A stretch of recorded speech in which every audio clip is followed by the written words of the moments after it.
Hello students who are watching বিদ্যা কানন। তোমরা সকলেই কেমন আছো? আশা করি তোমরা সকলেই খুব ভালো আছো।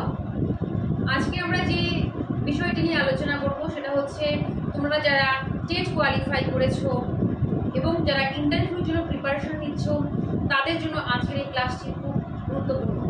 তো তোমরা সকলেই মনোযোগ সহকারে আমার এই ক্লাসটি দেখবে। আশা করি তোমরা সকলেই খুব উপকৃত হবে। তাহলে শুরু করছি আজকের ক্লাসটি। তো আমরা প্রথমেই কিছু গুরুত্বপূর্ণ কোশ্চেন নিয়ে আলোচনা করব। ইন্টারভিউর জন্য প্রাইমারি যে ইন্টারভিউ দেবে তার জন্য যে ডেমো ক্লাস হয় সেটাও আমি করাবো। তার আগে আমরা কয়েকটা গুরুত্বপূর্ণ কোশ্চেন নিয়ে আলোচনা করব। কোশ্চেনের পাশাপাশি আমরা ডেমো ক্লাসও নিয়ে আলোচনা করব। আজকে কয়েকটি গুরুত্বপূর্ণ কোশ্চেন নিয়ে আলোচনা করব। নেক্সট দিন আমরা ডেমো ক্লাস দেব। তো তোমরা যখন ইন্টারভিউ বোর্ডে যাবে, ফার্স্ট যে কোশ্চেনটা খুব ইম্পর্টেন্ট, প্রত্যেকেরই জানা উচিত যে প্রাইমারি ইন্টারভিউ দিতে যাচ্ছ, যেটা প্রত্যেকেরই জানা উচিত যে আপনি কেন একজন প্রাথমিক শিক্ষক হতে চান। ফার্স্ট যে কোশ্চেনটা, আপনি কেন একজন প্রাথমিক শিক্ষক হতে চান। তো এই যে একটা প্রশ্ন, এই প্রশ্নের উত্তর এক একজনের কাছে এক রকম হতে পারে। তোমরা এক একজন এক রকম করে এই প্রশ্নের উত্তর দিতে পারো, নিজের মনের মতো করে গুছিয়ে বলবে। আমি যেভাবে এই প্রশ্নের উত্তরটা দেব তোমরা চাইলে সেভাবেও দিতে পারো। আপনি কেন একজন প্রাথমিক শিক্ষক হতে চান, আমি যেভাবে বলবো, আমি বলছি, তোমরা চাইলে নোট ডাউন করে নিতে পারো, সমস্যা নেই। আমি জাস্ট খালি কোশ্চেনগুলো ব্ল্যাকবোর্ডে লিখবো, অ্যান্সার আমি লিখে দেবো না। তোমরা চাইলে শুনে শুনে তোমরা নোট ডাউন করে নিতে পারো। ফার্স্ট কোশ্চেন হচ্ছে, আপনি কেন একজন প্রাথমিক শিক্ষক হতে চান। আমি যেভাবে বলবো এই প্রশ্নের অ্যান্সারটি,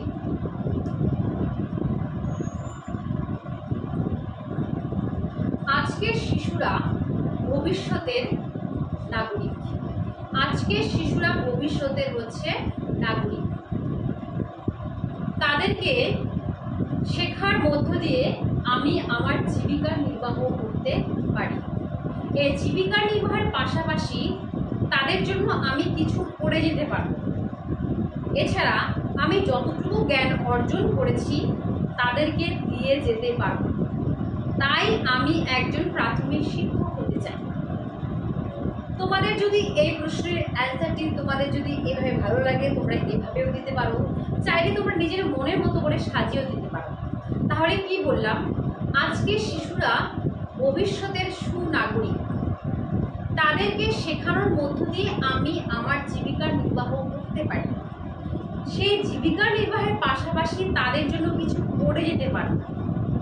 এছাড়াও আমি যতটুকু জ্ঞান অর্জন করেছি তাদেরকে দিয়ে যেতে পারবো। তাই আমি একজন প্রাথমিক শিক্ষক হতে চাই। ঠিক আছে। আবার এই প্রশ্নের অ্যান্সারটা আবার অন্যভাবে বলা যেতে পারে যে আজকের শিশুরা যখন ভবিষ্যতে যখন একটা উন্নত দেশ করবে, সেখানে কোথাও আমার কিছুটা কৃতিত্ব থেকে যাবে। কারণ সেই ভবিষ্যতে যখন যারা উন্নত দেশ করবে, সেই একজন নাগরিককে আমি কি করেছি, পাঠদান করেছি। তাই আমার কৃতিত্ব খুব কি গর্বের হবে। তাই আমি একজন প্রাথমিক শিক্ষক হতে চাই। তোমাদেরকে দুভাবে আমি দেখিয়ে দিলাম। তোমাদের যদি দুভাবে ভালো লাগে তোমরা এভাবে বলতে পারো, চাইলে তোমরা নিজের মনের মতো করে গুছিয়ে বলতে পারো, তাতে কোনো সমস্যা নেই। ঠিক আছে। আমি যেভাবে বলবো সেটা হচ্ছে তোমাদেরকে বলে দিলাম। তোমরা চাইলে আমি যেভাবে বললাম সেভাবে তোমরা নোট ডাউন করে নাও, বলতে পারো। ঠিক আছে। তাহলে ফার্স্ট কোশ্চেন গেল হচ্ছে, আপনি কেন একজন প্রাথমিক শিক্ষক হতে চান। ঠিক আছে।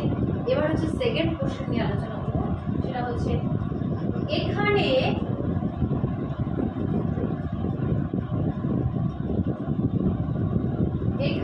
এতজন এসেছে, কেন আমরা আপনাকে সিলেক্ট করব। কেন আমরা আপনাকে সিলেক্ট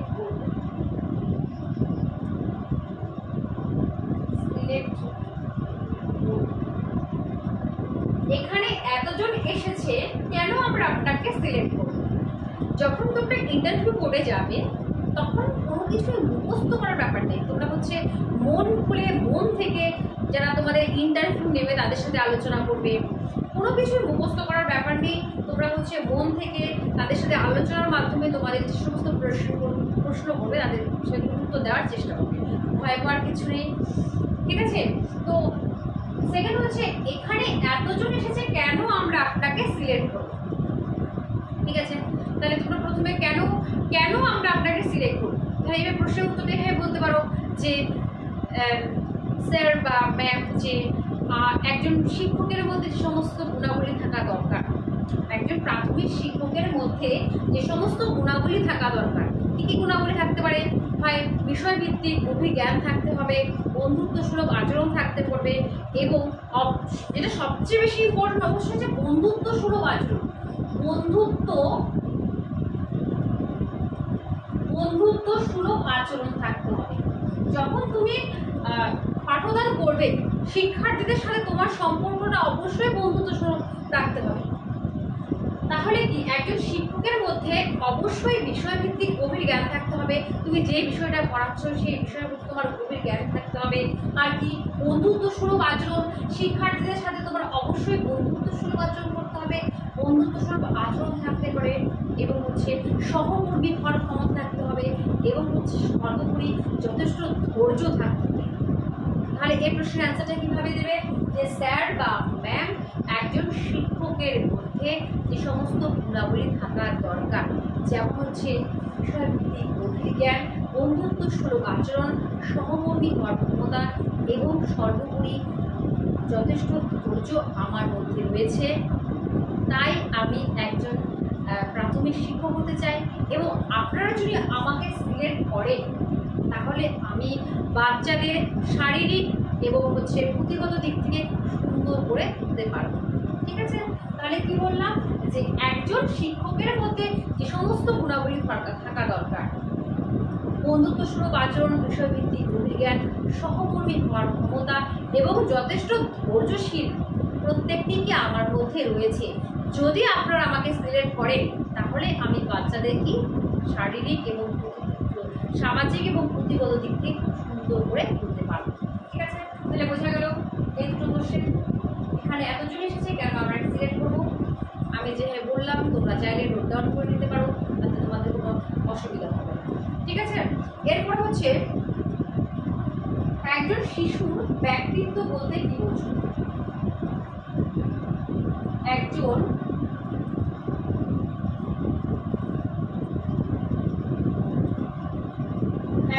শিশুর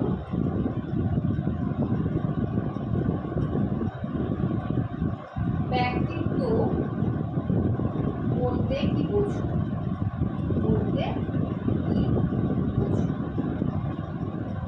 একজন শিশুর ব্যক্তিত্ব বলতে কি বোঝো? প্রত্যেকটি মানুষের মতো শিশুরও কিছু ব্যক্তিত্ব রয়েছে। একজন শিশুর ব্যক্তিত্ব বলতে প্রত্যেকটা মানুষের মতো শিশুরও কিছুটা ব্যক্তিত্ব রয়েছে। সেটা শিশুর ব্যক্তিত্ব কি? তার চারিপাশের পরিবেশ, চরিত্র, মেজাজ, এই তিনটির উপর ভিত্তি করে শিশুর ব্যক্তিত্ব কি গড়ে ওঠে। তাহলে বোঝা গেল চরিত্র, মেজাজ এবং হচ্ছে পরিবেশ, এই তিনটি বিষয় নিয়ে শিশুর কি ব্যক্তিত্ব গড়ে ওঠে। তাহলে শিশুর ব্যক্তিত্ব রয়েছে, প্রত্যেকটি মানুষের মতো শিশুরও কি ব্যক্তিত্ব রয়েছে। তাহলে বোঝা গেল একজন শিশুর ব্যক্তিত্ব বলতে কি বোঝো? ঠিক আছে, ক্লিয়ার? তোমরা মনোযোগ সহকারে ক্লাসটি দেখো, তোমরা সকলেই খুব উপকৃত হবে। ঠিক আছে? আমরা কোশ্চেনের পাশাপাশি ডেমো ক্লাস নিয়ে আলোচনা করব। আজকে হচ্ছে কোশ্চেন নিয়ে আলোচনা করবো, নেক্সট দিন একটা করে ডেমো ক্লাস নিয়ে। ঠিক আছে? এরপর হচ্ছে স্বাধীন ভারতের প্রথম শিক্ষা কমিশনের নাম।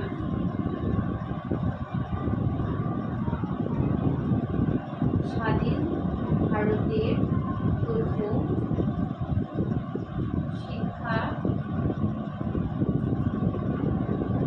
কমিশনের নাম কি? কেন এমন নাম হয়েছে? দেখো, তোমরা যখন ইন্টারভিউ দেবে তখন কোথা থেকে কোশ্চেন করবে কেউ বলতে পারে না। ইন্টারভিউ হচ্ছে কোথা থেকে তোমাকে কোন জায়গা থেকে প্রশ্ন করবে কেউ বলতে পারবে না। তবু কি আমাদের কি কনসেপ্টটা ক্লিয়ার থাকতে হবে, প্র্যাকটিসের মধ্যে থাকতে হবে, যাতে কনফিডেন্স লেভেলটা আমাদের ভালো থাকে, যাতে হচ্ছে যখন আমরা ইন্টারভিউ দিতে যাবো যাতে আমাদের কোনো প্রবলেম না হয়।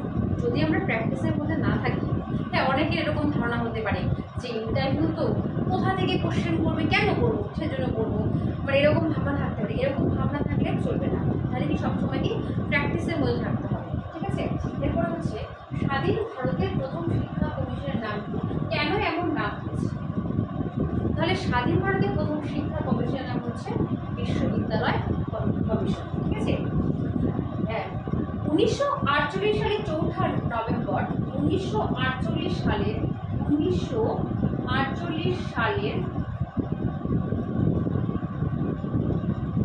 4 নভেম্বর ডক্টর সর্বপল্লী রাধাকৃষ্ণনের সভাপতিত্বে প্রথম শিক্ষা কমিশন, যেটা হচ্ছে রাধাকৃষ্ণন কমিশন, এর অপর নাম কি বিশ্ববিদ্যালয় কমিশন। এখানে 7 জন ভারতীয় এবং হচ্ছে 3 জন বিদেশি শিক্ষাবিদ ছিলেন। তাহলে 7 জন ভারতীয় এবং হচ্ছে 3 জন বিদেশি শিক্ষাবিদ ছিলেন, ঠিক আছে, ক্লিয়ার। এরপরে কোশ্চেনটা হচ্ছে মিড ডে মিল কি, মিড ডে মিল কি শিক্ষক বা শিক্ষিকাদের খাওয়া উচিত? শিক্ষক বা শিক্ষিকাদের খাওয়া উচিত?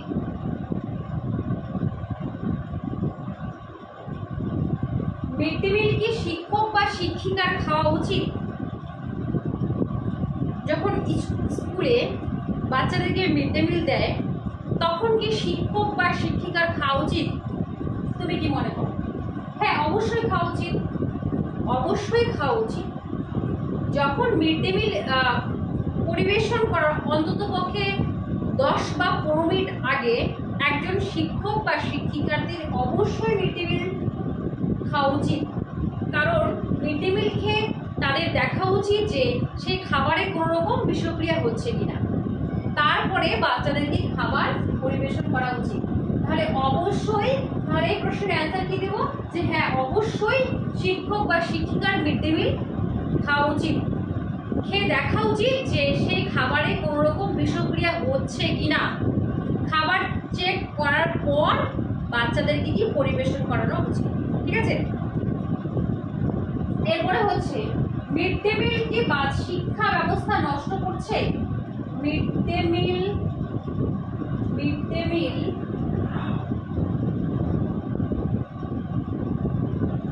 প্রকল্প কি শিক্ষা ব্যবস্থা নষ্ট করছে? মিড ডে মিল প্রকল্প কি শিক্ষা ব্যবস্থা নষ্ট করছে? তোমার কি মনে হয়? হ্যাঁ এরকম কোশ্চেন করতেই পারে যে মিড ডে মিল প্রকল্প কি শিক্ষা ব্যবস্থা নষ্ট করছে? কখনোই না। মিড ডে মিল ব্যবস্থা শিক্ষা ব্যবস্থা কখনোই নষ্ট করছে না, বরঞ্চ কি শিক্ষা সহায়ক। মিড ডে মিল ব্যবস্থা কখনোই শিক্ষা ব্যবস্থা নষ্ট করছে না, বরং হচ্ছে কি শিক্ষা সহায়ক। কেন শিক্ষা সহায়ক? কারণ হচ্ছে খালি পেটে কখনোই বিদ্যা অর্জন সম্ভব নয়, ঠিক আছে। তাই কি উপযুক্ত পুষ্টিকর খাবার খেলে বাচ্চাদের কি হচ্ছে শারীরিক এবং মানসিকের বৌদ্ধিক বিকাশ ঘটছে, ঠিক আছে। তাই শিক্ষার পাশাপাশি এই মিড ডে মিল প্রকল্পটাকে সমান্তরালভাবে চলা উচিত। এই মিড ডে মিল প্রকল্পের ফলে এই মিড ডে মিল প্রকল্প কি এবং এর সুবিধা অসুবিধা এই বিষয়ে আমি একটা তোমাদের ক্লাস দেবো। শুধু মিড ডে মিল প্রকল্প নিয়ে তোমাদের একটা আমি পরবর্তীতে একটা ক্লাস দেবো। আজকে এতটুকুই বলছি যে মিড ডে মিল প্রকল্প কি শিক্ষা ব্যবস্থা নষ্ট করেছে? কখনোই না। মিড ডে মিল ব্যবস্থা কখনোই শিক্ষা ব্যবস্থা নষ্ট করছে না। মিড ডে মিলে যে উপযুক্ত পরিমাণ যে পুষ্টিকর খাবার দিচ্ছে এতে কি হচ্ছে বাচ্চাদের কি শারীরিক মানসিক এবং বৌদ্ধিক বিকাশ হচ্ছে। তাহলে মিড ডে মিল প্রকল্প প্রকল্প অবশ্যই শিক্ষা সহায়ক, তাই এই দুটি প্রকল্প অবশ্যই সমান্তরালভাবে চলা উচিত। এরপরে শিক্ষাক্ষেত্রে SI ও GI এর পুরো নাম কি?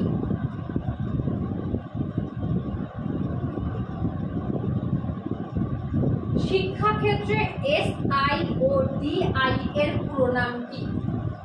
SI হচ্ছে sub inspector of school, sub inspector of school, বাংলায় বা অবর বিদ্যালয় পরিদর্শক, অবর বিদ্যালয় পরিদর্শক।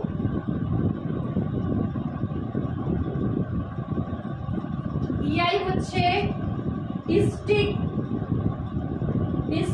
Inspector of school. তোমরা এই ফুল ফর্মটা অবশ্যই শিখে নেবে। ডিস্ট্রিক্ট ইন্সপেক্টর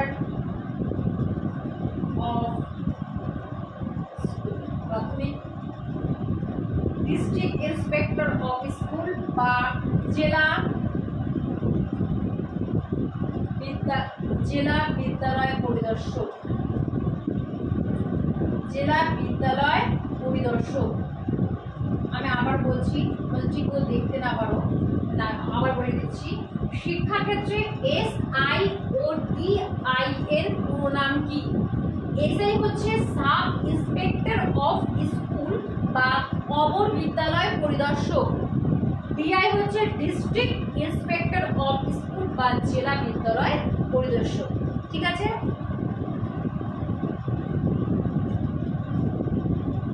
এরপরে নেক্সট কোশ্চেনে আলোচনা করি আমরা।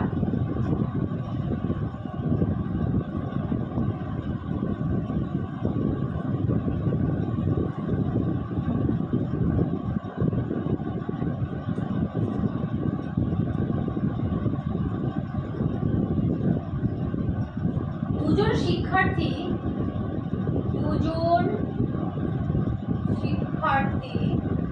ডিমের সাইজ নিয়ে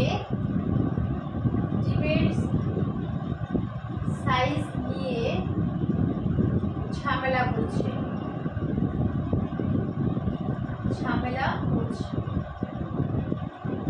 দুজন শিক্ষার্থী ডিমের সাইজ নিয়ে ঝামেলা করছে। আপনি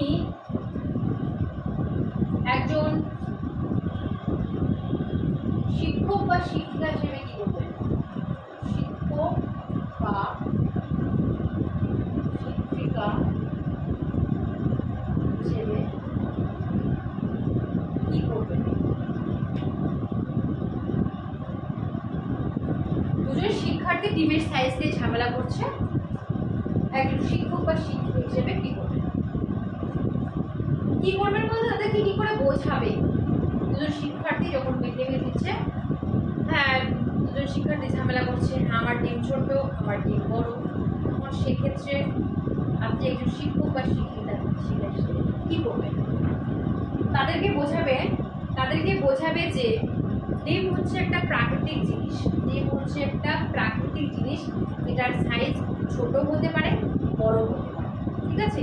তাহলে কিভাবে বোঝাবে যে ডিম হচ্ছে একটা প্রাকৃতিক জিনিস, এটার সাইজ ছোট হতে পারে বা বড় হতে পারে। ঠিক আছে? এরপরে হচ্ছে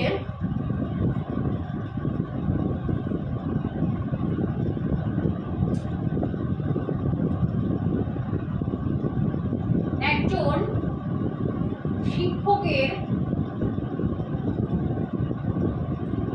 গুরুত্বপূর্ণ কাজ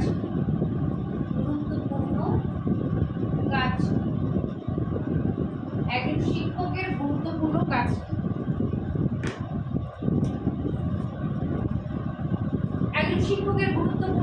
একজন শিক্ষকের গুরুত্বপূর্ণ কাজ হচ্ছে অবশ্যই শিক্ষার্থীদের সাথে কি বন্ধুত্ব সুলভ আচরণ। এক নম্বর হচ্ছে বন্ধুত্ব সুলভ আচরণ। দুই নম্বর হচ্ছে সঠিক পদ্ধতিতে পাঠদান, সঠিক পদ্ধতিতে পাঠদান,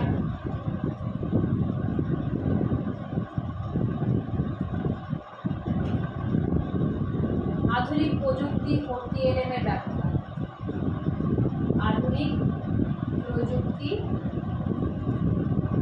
ও টিএলএম এর ব্যবহার। তাহলে কি একজন শিক্ষকের গুরুত্বপূর্ণ কাজ বন্ধুত্ব সুলভ আচরণ, সঠিক পদ্ধতিতে পাঠদান, আধুনিক প্রযুক্তি ও টিএলএম এর ব্যবহার। টিএলএম এর ব্যবহার, টিচিং লার্নিং ম্যাটেরিয়ালস। যখন একজন শিক্ষক যখন শিক্ষার্থীদের পাঠদান করবে অবশ্যই টিএলএম ব্যবহার করে পাঠদান করবে। তাহলে বোঝা গেল একজন শিক্ষকের গুরুত্বপূর্ণ কাজ কি? বন্ধুত্ব সুলভ আচরণ, সঠিক পদ্ধতিতে পাঠদান, আধুনিক প্রযুক্তি ও টিএলএম এর সঠিক ব্যবহার। ঠিক আছে, এরপরে হচ্ছে আজকে 10টা কোশ্চেন নিয়ে আলোচনা করব। লাস্ট কোশ্চেন হচ্ছে একজন শিক্ষার্থীর শাস্তিদান কিরকম হওয়া উচিত?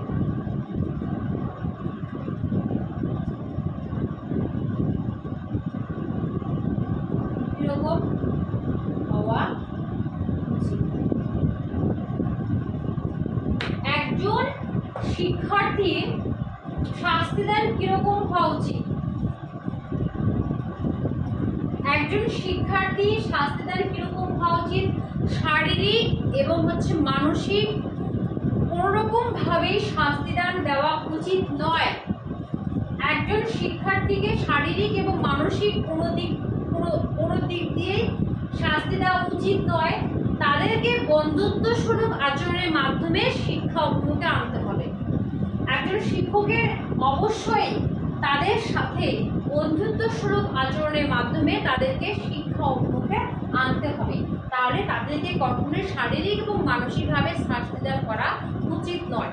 ঠিক আছে, এই ছিল তোমাদের 10টি গুরুত্বপূর্ণ কোশ্চেন। তোমরা অত্যন্ত মনোযোগ সহকারে এই 10টি কোশ্চেন দেখো এবং আমি যেগুলি বললাম তোমরা অবশ্যই নোট করে নাও আসলে, তাহলে অবশ্যই তোমরা সকলেই উপকৃত হবে। এরপরে নেক্সট যখন আমি ক্লাস নিব তখন আরও কিছু গুরুত্বপূর্ণ কোশ্চেন নিয়ে আসবো। তাহলে আজকের ক্লাস এই অবধি। Thank you for watching বিদ্যাবালা।